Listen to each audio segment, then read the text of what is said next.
Uh,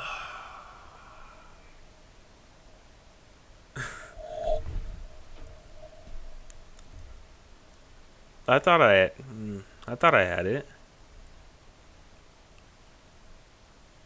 Um, the contest. I entered photos for a contest.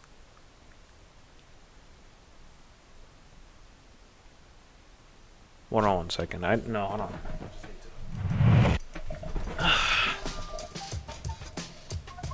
I gotta make sure that doesn't crook be crooked and whatever. Excuse my long absence. It wasn't because I was slacking. Okay, I wasn't slacking on the channel. I just have something baking up for you guys. It's almost like a passion project that I'm putting on here. It's for you guys, but it's also for me. I hope you guys will enjoy it when it's coming out. So I'm posting this video out for you guys to give you like an appetizer until that video is done. I inserted photos in a contest. That little thing, yeah, that I wasn't joking about that. I did enter photos in a contest and it didn't win. I don't know why. I mean, listen, I'm not gonna say I'm over it. You know, I think I had a pretty good chance. My photos were good. Okay, my photos were good. Hey, that's how I feel. Art is subjective. Everybody has their own opinion. Of course, my opinion is I thought my photos were good. This contest was back in like February. The deadline was the 1st of this March. So I didn't really use any photos I had before. I kind of just went out and collected all that I could really get where I live. I'm not gonna say that this contest was a complete waste of time. I mean, it was fun being able to go out and take some photos of things, but I liked it. It was fun. It was fun. It was a real adventure. Now the other contestants that I lost to, their photos was art is subjective, as I was just saying. No, I guess there's fine. So although that I didn't win anything, I still think the photos was good, as I said. So I just want to pretty much take you guys through the photos, review them, and just how I got the photos, and just like a story through it all. So the first image that I got was actually the very first image that I got when I went out on this great big adventure. So I really like this one. So at the specific location that I went to, there is actually a gate. This is actually like a model aircraft runway. So I had to get on top of the tables and set up my tripod on top of the table. And this is the image that I got. And this is just goes to show, if you can't get to where you want to be, just take something at where you can be. So going more in depth with this, here's the original photo.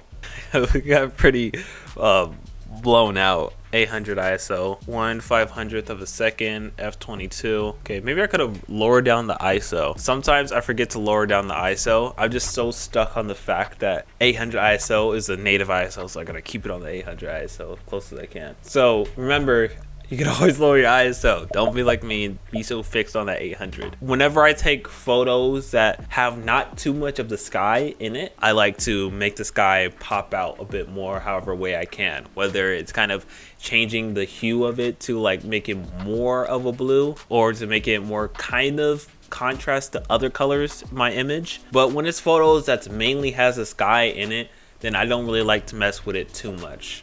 And especially, I love clouds. Clouds in the sky, beautiful. Sky with no clouds, ugh. Also a pro to having clouds in the sky, along with the fact that it just looks good in the sky.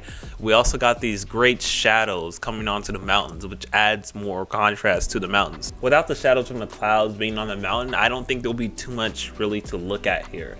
Of course, you got this big shadow from a cloud shadowing right there. I feel like that was perfect, almost. Now, of course, you know, more of a shadow from on the ground could have enhanced it even more, but I'm saying with the situation that we had, I feel like it was just perfect that it was there. This one, I like this one. This one has got to be one of my favorites. Of course, same day, we have the clouds in here again. And here, let's look at the original photo real quick. Yeah, so it wasn't too much that we really did here. We just added, you know, kind of raised the contrast a bit. We can actually look at it here. I think a little bit of dehaze as well. Yeah, we add some dehaze so it's not all, you know, hazy. And of course we added some vignettes to kind of focus more of our attention in the middle. Vignetting is a real simple way to kind of get the audience to focus their attention dead center in the middle or whatever the subject is. Now with photos, I always love going and messing with the color as much as I can. Not too much to the point where it just kind of looks not realistic. So we kind of have more of like a foreground, this mountain right here, and this one right here is more of a foreground. And we have the big cloudy, shadowy mountain as the background. And I'm gonna admit, maybe the shadows wasn't the best placement. Like we could have had some more light on here like to the first image.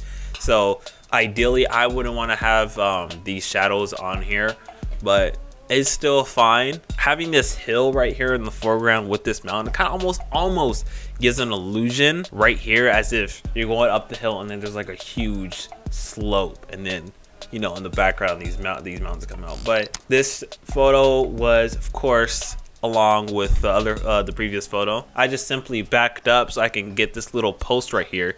There's a line of those posts down the way, so I just decided to get that post and have that post as a foreground and get these mountains a wider view of the mountains. I feel like depending on where you're at and your location, and even if you can pull it off right, you know, that wide focal length can do you some real good. I feel like this foreground right here with the post, this really hits home for me, especially this orange piece right there. I got a lot of feedback on this image, and a lot of people said that their favorite part is the post. Okay, this photo. A lot of people said they liked this photo too, and I kind of liked it too. I kind of liked it as well. Something I had in my head the whole time when I was gonna take this photo, something I had in my head constantly like, oh, I'm gonna add this in, or I hope this is there, is the sun rays. Sun rays, I feel, can play such a huge role in wide focal length pictures like this one. Now there wasn't, you can see it right here, it's kind of distinct. You can see 1, 2, 3. Those sun rays don't really pop out as much, but it's still kind of there, and if you like really take a look, you can kind of see it there. But and these, I'm going over the photos I submitted, so I didn't do any further edits on here. So maybe if I was to do the sun rays, maybe we would have got, this would have won. I feel like this hill right here isn't really an obstruction. I feel like it kind of ensembles something. Like everybody comes up there to take a wide look at the whole view and everything. So I feel like that adds a part to this image. But I feel this adds creativity. The fact that it's kind of slanted, I feel like this image is more creative looking, or just more innovative looking, because the line isn't straight. And that is it. Now, is it safe to say that I'm a mountain photographer type guy? Maybe. Don't worry, this channel isn't just going to be about mountain photography. It's going to be 99% about mountain photography. But my message to you here is this. I submitted these photos and more into this photography contest, and I thought I had a really good chance of winning, because I looked at the last year's winners and I'm like, dang, okay, with those type of submissions, I could probably win. I submitted my photos, I waited for about a month, and I got humbled. Now, of course, I still think my images are great. Other people still think my images are great, but everybody has their own different preferences. No matter if a judge is this high, had this many years of experience, been taking photos for this long, it's still just an opinion about what they think on your photo. So to the winners who won, congratulations. I'm not mad. I'm not mad. I'm not mad. Everybody alike to me has a long way to go, and you know, you have a lot of room to grow. Jeez, my nose is so itchy.